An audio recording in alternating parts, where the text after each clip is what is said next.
اگلا سوال یہ ہے جی کہ آپ نے ایک بات فرمائی تھی کہ ایک چرواہا اگر ہو جو جنگل میں چلا جائے اور وہ اونٹوں اور بھیڑوں کا چرواہا ہو، بلکہ آپ نے حدیث کا حوالہ دیا تھا نا، تو جی اس کا جواب ایک ہمارے سعید عمران جنجوعہ صاحب جو انجینئر محمد علی مرزا جیلمی صاحب کے ساتھ ہی کافی کلوز رہے، علم حدیث پہ کافی ریسرچ کرتے ہیں، آپ سے بھی انہوں نے رابطہ کیا تھا کافی سال پہلے، لیکن وہ اب انجینئر صاحب سے بھی کافی اختلافات رکھتے ہیں کیونکہ وہ علم حدیث پہ بڑی باریک اور گہری تحقیقات کر رہے ہیں۔ ان سے میری گفتگو ہوئی تھی اس بارے میں، تو انہوں نے یہ کہا کہ علامہ حسن العیاری صاحب کی خدمت میں یہ سوال میری طرف سے عرض کر دیں کہ رسول اکرم صلی اللہ علیہ وسلم سے پہلے تو بالاتفاق کوئی نبی نہیں تھا نا، یعنی کہ زمانے دراز تک ہمیں نہیں معلوم، اوصیاء کا نہیں معلوم ہمیں سب۔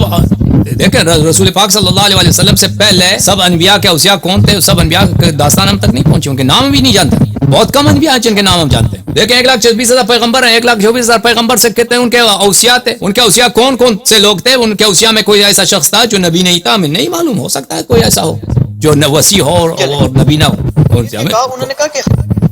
مہدی علیہ السلام تو شیعہ کے اثنا شریعہ کے عقیدہ کے مطابق بالاجماع یہ عقیدہ ہے نا کہ وہ پردہ غیبت میں ہے۔ وہ کہتے ہیں جی کہ یہ بات کریں کہ رسول اکرم صلی اللہ علیہ وسلم کیسے یہ کر سکتے تھے کہ وہ اپنے بعد کسی کو نامزد کیے بغیر امت کو چھوڑ جائیں، تو حضرت امام مہدی علیہ السلام تو پردہ غیبت میں تشریف لے گئے نا، کسی کو نمائندہ تو نہیں بنا کر گئے، گئے بھائی نمائندہ بنا کر گئے۔ امام زمانہ عجل اللہ تعالی فرجہ شریف تو غیبت میں ہیں، اور ان کی غیبت میں انہوں نے کسی کو اپنا جانشین بنا کر نہیں بھیجا۔ تو دیکھیں آپ کا یہ جواب نقضی جواب ہے، یہ حلی جواب نہیں ہے۔ ہم کہتے ہیں رسول پاک صلی اللہ علیہ وسلم نے اپنا جانشین اگر نہیں بنا کر بھیجا تو وہ چرواہے والی بات، تو یہ قبیح کام ہے۔ آپ کے مذہب میں تو 12ویں امام ہے ہی نہیں، آپ کے نزدیک تو شیعہ مذہب باطل ہے نا، تو آپ اپنے مذہب کے مطابق جواب دیں، آپ کا کیا کام ہے؟ کیوں اللہ تعالیٰ نے اپنے نبی کے وسیع کو کسی کو وسیع نہیں بنا کر بھیجا؟ جہاں تک امام زمانہ جل اللہ تعالیٰ کا فرجہ شریف کا تعلق ہے تو ہم نہیں کہتے ان کی وفات ہو گئی تاکہ ان کے خلیفے کی ضرورت، ہم نہیں کہتے